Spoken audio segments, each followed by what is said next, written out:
কর্ম গুণ দোষে যে যে জন্ম পায়।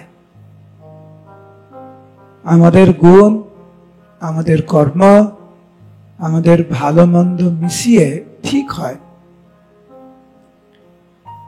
যে পরবর্তী জন্ম কোথায় হবে এবং কোন শরীর আমরা প্রাপ্ত হব।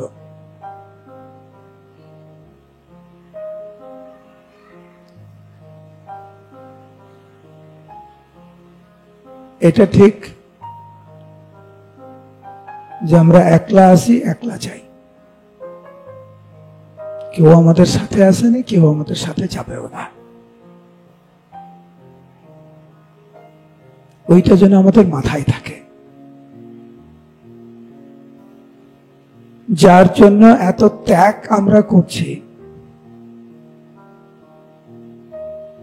যার জন্য জীবনটা উৎসর্গ করার জন্য আমরা প্রস্তুত রয়েছি, তারা কিন্তু কেউ আমাদের সাথে যাবে না এবং তাদের সাথে সম্পর্কটা খুব সীমিত সময়ের জন্য। কিন্তু আমরা তো বদ্ধ জীব, ওই সীমিত সময়টাকে আমরা ভাবি সবকিছু। আমরা দূরদৃষ্টি সম্পন্ন হতে পারলাম না, যেহেতু আমরা কেবলমাত্র এই জীবনটা নিয়ে ভাবছি, আগে পরে ভাবছি না। সেই জন্য আমরা সঠিক বিচার করতে পারছি না। যে মানুষ কেবল আজকের দিনটা নিয়ে ভাবে এবং আগামীকালের জন্য ভাবে না, বা গতকাল কি হয়েছিল ইতিহাস মনে রাখে না এবং ভবিষ্যৎ নিয়ে চিন্তা করে না, সে কিন্তু সঠিক পথে এগোতে পারবে না। অতীতের কার্যক্রম থেকে, অতীতের ইতিহাস থেকে শিক্ষা নিয়ে যে এগোবে, ভবিষ্যতের কথাও চিন্তা করবে, যে সে কিন্তু সঠিক সিদ্ধান্ত নিতে পারবে। আমরা যদি কেবলমাত্র এখনকার চিন্তা করি, আগামীকালের কথা চিন্তা না করি, ধরুন আপনার ব্যাংকে কিছু টাকা পয়সা আছে, আপনি যদি কালকের কথা না চিন্তা করে ব্যাংকে যত টাকা আছে, যা সম্পত্তি আছে, সব বিক্রি করে আগামী 1 ঘন্টার মধ্যে সব খরচা করে ফেলেন, এটা কিন্তু বুদ্ধিমানের কাজ না। আমাদেরকে চিন্তা করতে হবে কোন পথে আমরা এগোচ্ছি, সঠিকভাবে এগোচ্ছি তো না ভুল পথে এগোচ্ছি। এটা কিন্তু বিবেচনা করা আমাদের দরকার। অনেক সময় আমরা এগিয়ে যাই কোন দৃষ্টিভঙ্গিতে আমরা এগোচ্ছি, কেন এগোচ্ছি সেটা নয়, কিন্তু অনেক সময় আমরা ভাবি না আপনি কেন এটা করছেন, অন্যরা করছে সেজন্য আমি করছি, আমার বাবা করতো সেজন্য আমি করছি, আমার মন চায় সেই জন্য আমি করছি, আমার বন্ধু বান্ধব করছে সেই জন্য আমি করছি, পাড়া প্রতিবেশীরা করছে সেই জন্য আমি করছি। আমি স্রোতের সাথে আমি ভেসে যাচ্ছি, তো অন্যরা যেটা করছে সেটা আপনার জন্য কি ঠিক, সেটা একটু বিচার বিবেচনা করা দরকার। কেউ তো, অনেকে তো বিষ খেয়ে মরে যায়, আপনি তো বিষ খেয়ে মরছেন না, কেন তখন বলছেন না যে ও তো বিষ খেয়েছে, আমি কেন খাবো না? আমরা জীবনে কোন দিকে এগোচ্ছে এটা ভাবার খুব দরকার। সেই জন্য আমাদের ইসকনের প্রতিষ্ঠাতা আচার্য ছিল প্রভুপাদ আমাদেরকে শিক্ষা দেওয়ার জন্য প্রভুপাদ লিখেছেন, এ ভাবনা মধ্যে মধ্যে ত্যায় মরে দেখা, যে আমি বৃন্দাবন ধামে বসে আছি, বৃন্দাবন ধামে আমি বসে আছি একা, এ ভাবনা মধ্যে মধ্যে দায় মরে দেখা, যে আমি বৃন্দাবন ধামে বসে আছি আর আমি একটা বিষয় নিয়ে খুব গুরুত্বের সাথে চিন্তা করছি। প্রভুপাদ যে বিষয়গুলি উত্থাপন করেছেন আমাদেরকে আমাদের মঙ্গলের জন্য, আমি সবাইকে অনুরোধ করব একটু চিন্তা ভাবনা করবেন সবাই। প্রভুপাদ বলছেন,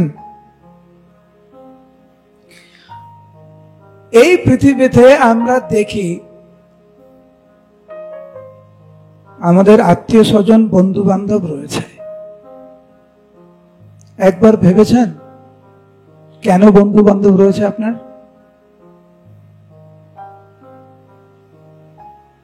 কি জন্য? বাংলা একটা কথা আছে না, সুখের পায়রা, ভালো সময় থাকে। কেন আছে আপনার পাশে? কারণ আপনার পদ আছে। কেন আছে? আপনার সৌন্দর্য আছে আপনার, সেই জন্য। কেন আছে? আপনার প্রভাব আছে, টাকা পয়সা আছে, ওর জন্য কিছু করতে পারবেন, তার স্বার্থের জন্য সে আপনার পাশে আছে। এইটা নিয়ে কিন্তু ভাবার দরকার আমাদের। আমরা প্রভাবিত হয়ে যাই, দু চারজন পাঁচজন আমাদের পাশে আছে, আমরা ভাবি ওদের জন্যই জীবন দিয়ে দেব। একবারও ভাবি না কেন আমাদের পাশে আছে। জড় জগতের এই যে চরিত্র, এটা আমাদের বোঝা দরকার।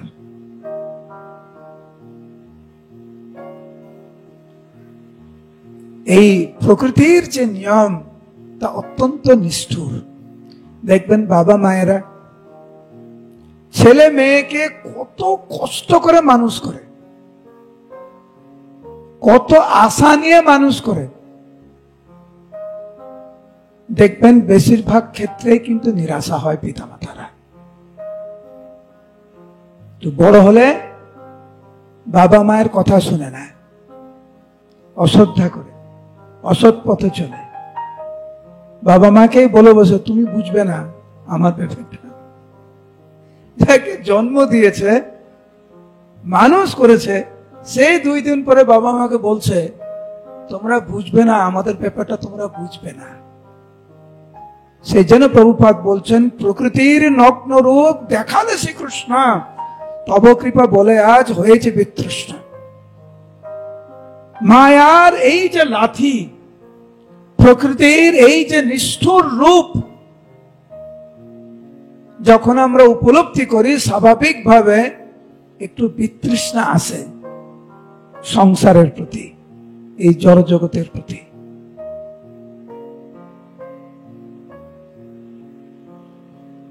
কারণ আছে প্রকৃতির এই নিয়মের পিছনে। কারণ এই জড় জগৎ প্রকৃত আমাদের আলয় নয়। আমাদের প্রকৃত আলয় হচ্ছে ভগবানের চরণ কমল। ভগবানের ধাম হচ্ছে আমাদের প্রকৃত আলয়। আমাদের নিত্য আলয়কে ভুলে এই অনিত্য সংসারকে আমরা আমাদের প্রকৃত আলয় বা বাড়ি বলে আমরা চিন্তা করছি। কিন্তু দৈনন্দিন কিন্তু আমরা বুঝতে পারি যে আমাদের ঠিকানা কিন্তু সবসময় পরিবর্তন হচ্ছে। যেমন এখন আপনাদের ঠিকানা কোথায়? কোথায় ঠিকানা আপনাদের? এই হল ঘরটি। এই হল ঘরটি এখন আমাদের ঠিকানা। একটু পরে আমাদের ঠিকানা হয়ে যাবে যে এখানে প্রসাদ বিতরণ হবে, তাই না? তারপরে একটু পরে আমাদের ঠিকানা হয়ে যাবে রাস্তায়। তারপরে আমাদের ঠিকানা হবে যেখানে আমরা ঘুমাবো আজকে রাত্রিবেলা।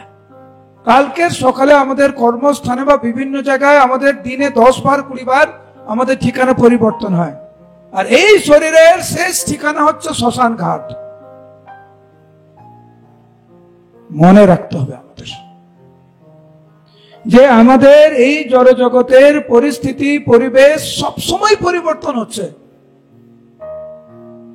আর আমরা ভাবছি আমাদের এটি নিত্য পরিস্থিতি।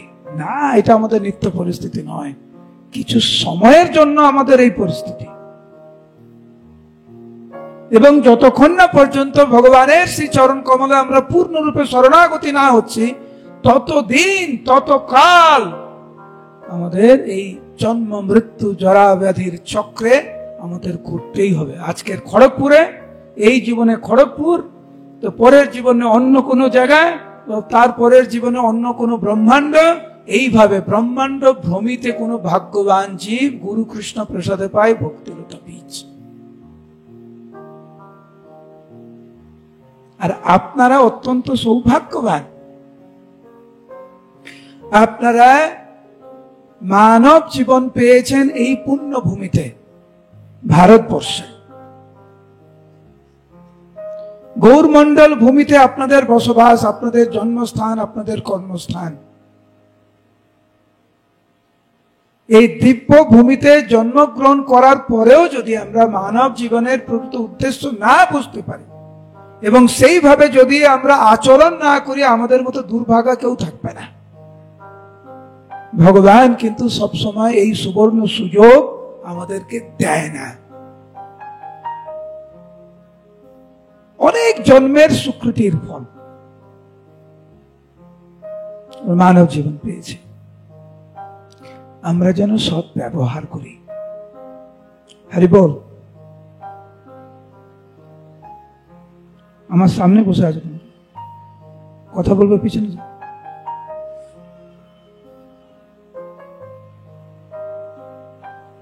কোন পিতা মাতা যদি তার সন্তানকে কোনো সুযোগ দেয় এবং সেই সন্তান যদি অপব্যবহার করে, পিতা মাতা সেই সুযোগ কিন্তু পরে দেবে না। ধরুন পিতা মাতার কাছে কোনো সন্তান চেয়েছে 100 টাকা, পিতা মাতা দিয়েছে 100 টাকা, আর সেই 100 টাকা নিয়ে সে অপব্যবহার করেছে, পিতা মাতা তো পরের বার 100 টাকা দেবে না। যদি সৎ ব্যবহার করে, এই মানব জীবন ভগবানের সবচাইতে উৎকৃষ্টতম উপহার আমাদের জন্য। যে মানব জীবন পাওয়ার পরে জন্ম মৃত্যু জরা ব্যাধির যে চক্র, সেটা নিত্য কালের জন্য আমরা সমাপ্তি করতে পারি। যদি না গ্রহণ করি, তাহলে শাস্ত্র অনুযায়ী কি করতে পছন্দ করেন? ঘুমাতে সারাদিন? তো ভাল্লুক হয়ে জন্মগ্রহণ করুন না। মানব জীবন পেয়ে সারাদিন কেন হচ্ছে ঘুমাবেন? অনেকে আছে জলে থাকতে পছন্দ করে, মাছ হন না। মানব জীবন নিয়ে কি করবেন? মানব জীবন পেয়ে কুখাদ্য খায় সারাদিন। মানব জীবন কেন? তার জন্য তো অনেক অন্যরকম প্রাণী আছে যারা অনেক আমিষ খেতে পছন্দ করে। তাদের জীবন ধারণ করার জন্য আমিষ জরুরি। তো মানব জীবন তো ওই কুখাদ্য খাওয়ার জন্য নয়। পরের বার কিন্তু ভগবান এই সুবর্ণ সুযোগ আমাদেরকে দেবে না। মানব জীবন শাস্ত্র অনুযায়ী জীবন যাপন করার জন্য, এইটা নিয়ে আমাদের ভাবতে হবে। সেই জন্য প্রভুপাদ বলেছেন, এ ভাবনা মধ্যে মধ্যে দায় মরে দেখা।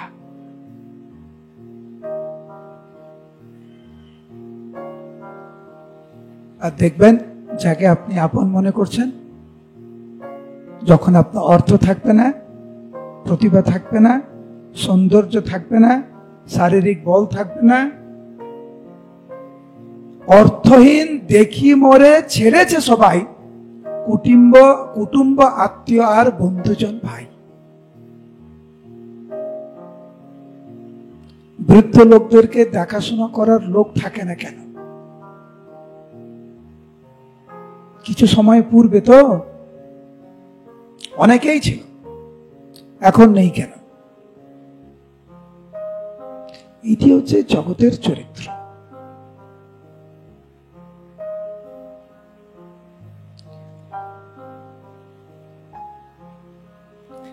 এই জগতের চরিত্র বুঝে আমাদেরকে সেই রকম আচরণ করা উচিত।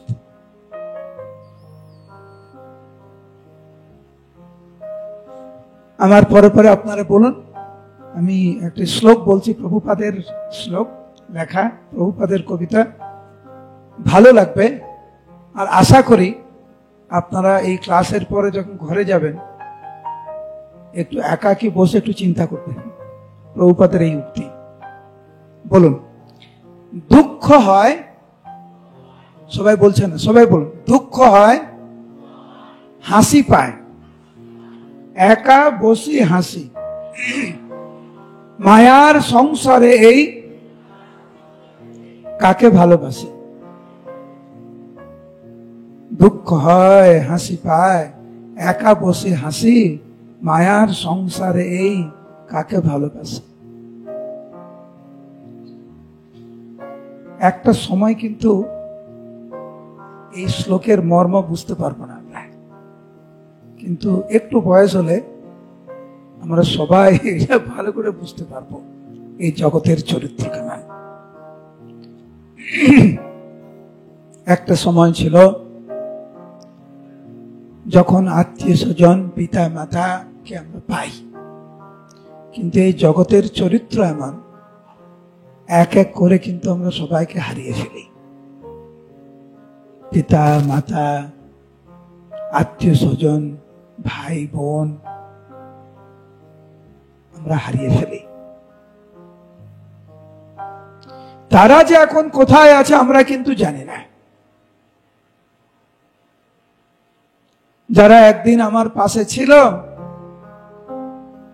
দেহত্যাগের পরে তারা এখন কোথায়, তাদের খবর আমাদেরকে কে দেবে সেটা কিন্তু আমরা জানি না। এই জন্য প্রভুপাদ বলছেন যে কোথা গেল পিতা মাতা আর স্নেহময়, কোথা গেল জ্যেষ্ঠ যারা সজ্জনাদি হয়। প্রভুপাদ খুব সুন্দর একটি উদাহরণ দিয়েছেন।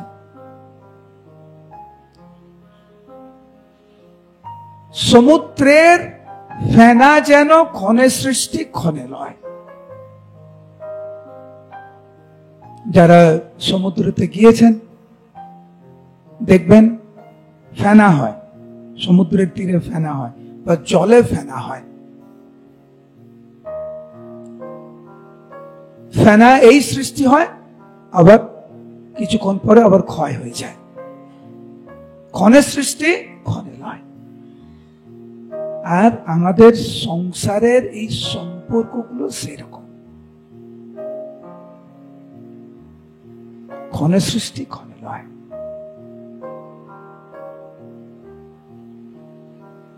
মায়ার সংসারে খেলা এইভাবে হয়, এটা হচ্ছে সংসারের খেলা। সেই জন্য প্রকৃতপক্ষে হ্যাঁ, যারা আত্মীয় স্বজন, পিতা মাতা, বন্ধু বান্ধব, স্ত্রী পুত্র কন্যা স্বামী, কিছু সময়ের জন্য, কেহ নহে পিতা মাতা আত্মীয় স্বজন সবাই ফেনার মতো থাকে সর্বক্ষণ। ফেনার মতো কিছু সময়ের জন্য।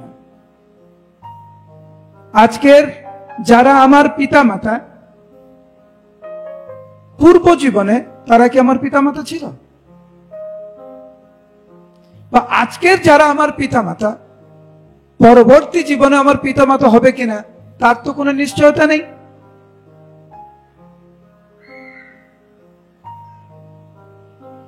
ভগবানের এই সৃষ্টির যে বৈচিত্র্য, যে কারণ, তা আমাদের বুঝতে হবে। আমরা যদি না বুঝি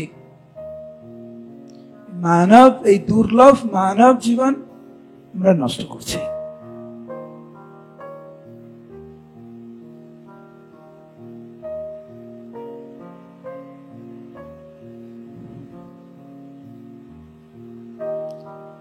পরমাত্মা এবং আত্মা, আমরা হচ্ছে আত্মা, ভগবান হচ্ছেন পরমাত্মা। আত্মার সাথে পরমাত্মার একটি নিত্য সম্পর্ক রয়েছে। আত্মার সাথে পরমাত্মার যে নিত্য সম্পর্ক, সেই সম্পর্ক ভুলে এই অনিত্য সম্পর্ককে এত প্রাধান্য দেওয়ার ফলেই কিন্তু আমাদের এই কষ্টের কারণ।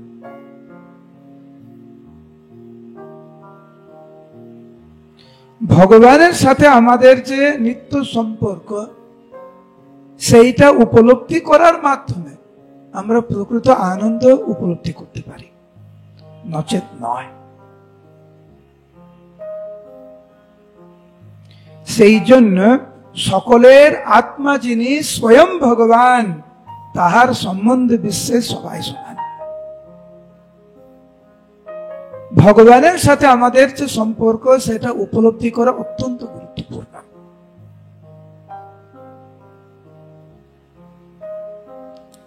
কৃষ্ণ বলি, সেই যে ভগবাঞ্ছা করে মায়ার সংসারে তাই জাপটিয়া ধরে। একটা হচ্ছে কেউ আপনাকে ধরছে, কেউ হ্যান্ডশেক করছে আপনার সাথে, কেউ আলিঙ্গন করছে, আর কেউ জাপটে ধরছে। আর যে জাপটে ধরছে সে যদি আপনার সাথে, আপনার শক্তির তুলনায় সে যদি অনেক গুণ শক্তিশালী হয়, সেটা কিন্তু বেশি আরামদায়ক নয়। আর আমাদেরকে এই সংসারের দুঃখ কষ্ট চাপটিয়া ধরে, জাপটে ধরছে।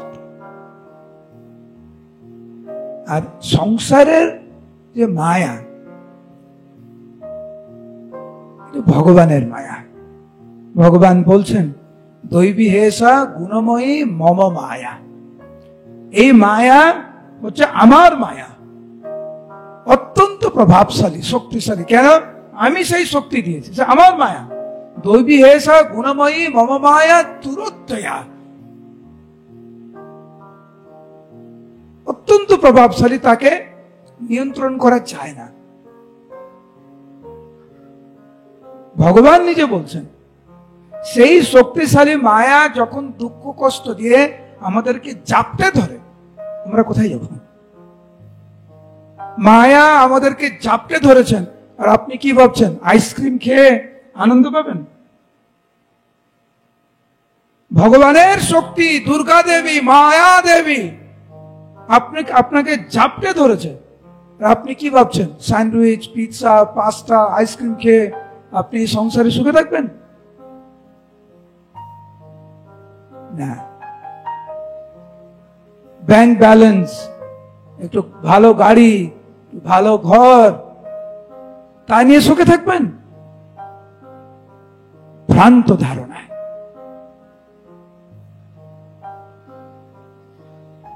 আমাদের এই সংসারে যতদিন আমরা থাকি, যতই প্রভাবশালী হই না কেন, আমরা জন্ম মৃত্যু জরা ব্যাধির চক্র থেকে আমরা মুক্ত পেতে পারবো না। আপনারা এখানে অনেকে আছেন হয়তো ধনী লোক, হয়তো না, আছেন নিশ্চয়ই অনেক ধনী ব্যক্তি এখানে। হয়তো আপনাদের ব্যাংকে কোটি কোটি টাকা আছে।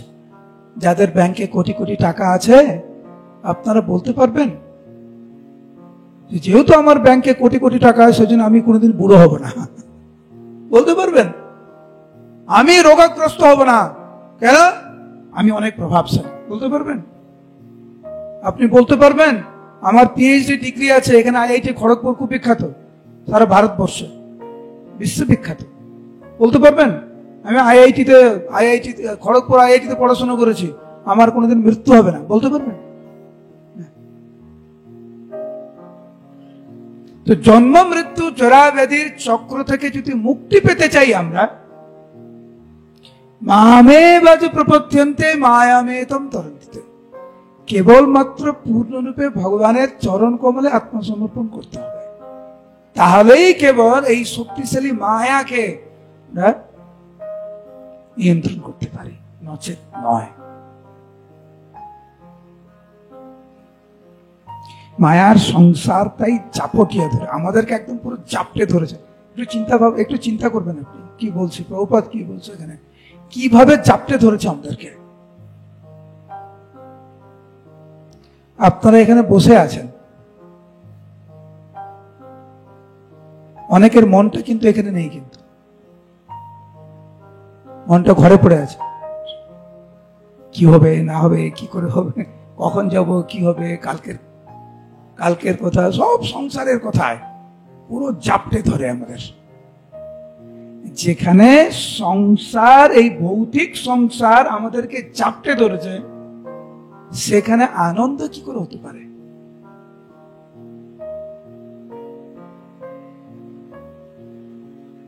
যেখানে জন্ম মৃত্যু, জরা ব্যাধি বা আদি ভৌতিক, আদি দৈবিক, আদি আত্মিক ক্লেশ আমাদেরকে জাপটে ধরেছে, সেখানে সুখ কোথায়, সেখানে শান্তি কোথায়, সেখানে আনন্দ কোথায়? শান্তি, সুখ, আনন্দ যদি প্রকৃতভাবে আমরা উপলব্ধি করতে চাই, ভগবান কৃষ্ণ বলছেন মামেব যে প্রপদ্যন্তে মায়ামেতম তরন্তিতে, ভগবানের চরণ। আমি, যারা এখানে বসে আছেন, আমার ভুল হতে পারে, আমার মনে হচ্ছে এখানে যারা বসে আছেন আপনাদের অ্যাভারেজ বয়স হতে পারে 40 থেকে 45, অ্যাভারেজ বলছি। জীবন নিয়ে মোটামুটি বেশ কিছু উপলব্ধি রয়েছে আমাদের। সত্যিকারে ভাবুন না, কতজন ভালো আছেন মানসিক ভাবে, কতজন ভালো আছেন? প্রকৃত অর্থে শারীরিক সুস্থতা কতজনের আছে? কতজন আপনারা ভাবেন আনন্দে আছি, কোনো দুশ্চিন্তা নেই? হরি বল। কয়জন বলতে পারবেন? কেন বলতে পারি না আমরা? কারণ মায়ার সংসার চাপটিয়া ধরে, প্রভুপাদ বলছেন, সেই জন্য আমরা ভালো নেই। ভগবানের চরণ কমলে যখন আমরা আত্মসমর্পণ করব, তখন প্রকৃত অর্থে আমরা ভালো থাকবো। সেই জন্যই প্রভুপাদ এখানে বলছেন, বেশেতে মজিয়া থাকে ভুলিয়া শ্রীহরি। বেশেতে মজিয়া থাকে মানে আমরা আমাদের তথাকথিত একটি পরিচয় তৈরি করেছি। আমি আমার শরীর, আমার নাম এই, আমি শিক্ষিত বা আমি অশিক্ষিত, বা আমি ধনী, আমি দরিদ্র, আমি প্রভাবশালী বা আমি প্রভাবশালী না, ইত্যাদি ইত্যাদি বিভিন্ন বেশ আমরা ধারণ করেছি ভগবানকে ভুলে।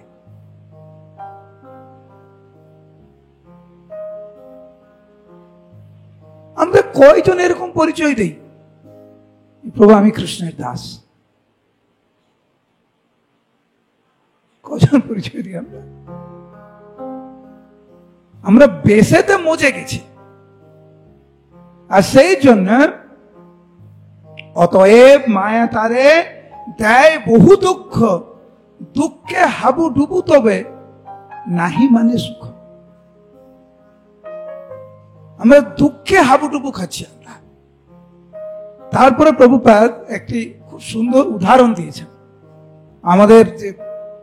আমাদের যে মনোভাব, সেই মনোভাব নিয়ে প্রভুপাদ বলছেন যে ধরুন কারোর কোন রোগের কারণে বা অ্যাক্সিডেন্টের কারণে সে হসপিটালে ভর্তি হয়েছে। চিররোগী দুঃখ ভোগী শয্যাতে শুইয়া, দুঃখে সে শয্যাতে শুয়ে আছে, হসপিটালে আইসিইউতে ভর্তি আছে। তাকে জিজ্ঞেস করা হচ্ছে কেমন আছেন, আর সেই রোগী আইসিইউতে শুয়ে শুয়ে বলছে ভালো আছি, আজ কহে হাসিয়া হাসিয়া। ভালো আছি। আমাদের দুরবস্থা ওই রকম। জন্ম মৃত্যু জরা ব্যাধির চক্রে আমরা নিমজ্জিত। মায়া আমাদেরকে জাপটে ধরেছে। মনে অনেক কষ্ট, শারীরিক অনেক কষ্ট, কিন্তু কেউ যখন আমাদেরকে জিজ্ঞাসা করেন কেমন আছেন, আমরা কি বলি? কি বলি আমরা?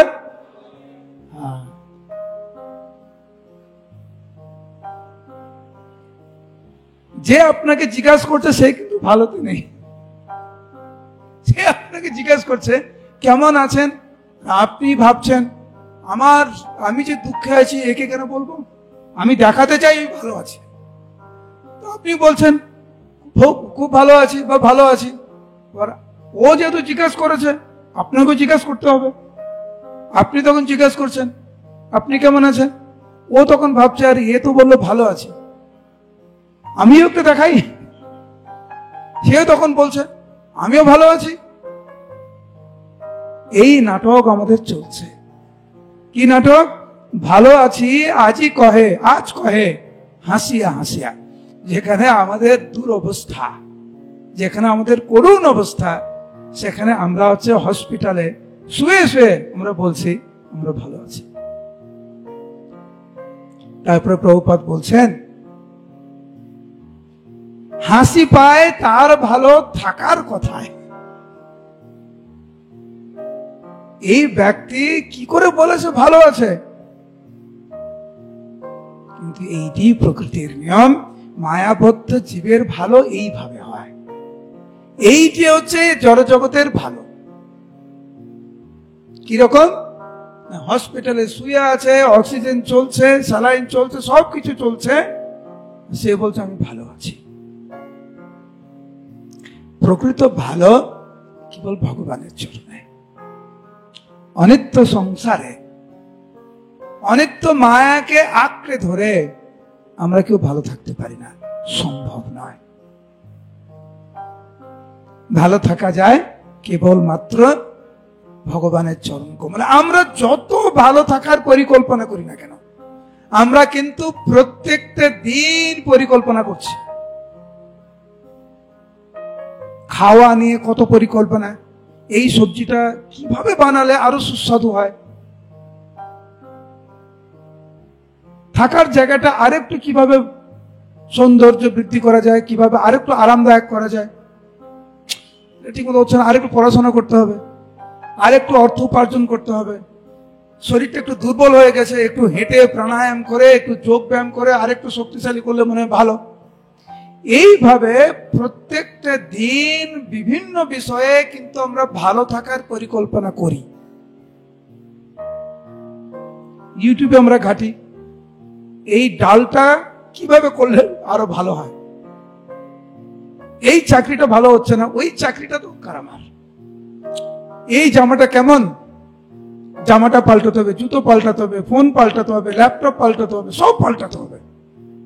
এইভাবে আমরা বিভিন্ন ভাবে আমরা পরিকল্পনা করি কিভাবে এই অনিত্য সংসারে দুঃখের সাগরে আমরা কি করে ভালো থাকবো তার পরিকল্পনা করি আমরা। আপনি সমুদ্রে সাঁতার কাটছেন আর পার পাচ্ছেন ওদিকে, চিন্তা করুন আমাদের কি দুর্দশা। সমুদ্রে সাঁতার কাটছেন আপনি, আর সাঁতার কাটার সময় ভাবছেন আরেকটি কি করে ভালো থাকা যায়। সমুদ্রে আপনি হাবুডুবু খাচ্ছেন, আমরা হাবুডুবু খাচ্ছি, আমরা কি করে ভালো থাকবো। সেই জন্য প্রভুপাদ বলছেন কত প্ল্যান করে তারা ভালো থাকিবারে, প্রকৃতি ভাঙিয়া দেয় সবে বারে বারে। এবং দেখবেন আমরা কত প্ল্যান করি ভালো থাকার জন্য, যখন দেহত্যাগ করি আমরা সব প্ল্যান ভেস্তে যায় আমাদের। যখন শরীরটা খারাপ হয়, আত্মীয় স্বজন আমাদেরকে দুঃখ দেয় বা আমাদেরকে ছেড়ে চলে যায়, এটি হচ্ছে প্রকৃতি ভাঙিয়া দেয় সবে বারে বারে। এটাও কিন্তু আমরা উপলব্ধি করি যে আমরা যত সংগ্রাম করি, যত পরিকল্পনা করি ভালো থাকার জন্য, প্রকৃতি কিন্তু সেটা বারবার ভেঙে দেয়। কিন্তু আমরা ছাড়তে নারাজ। সেই জন্য সাধু সঙ্গ খুব দরকার। এরা আমাদেরকে বারবার মনে করিয়ে দেবে যে সঠিক পথে যাচ্ছে কিনা, ভুল পথে যাচ্ছে কিনা।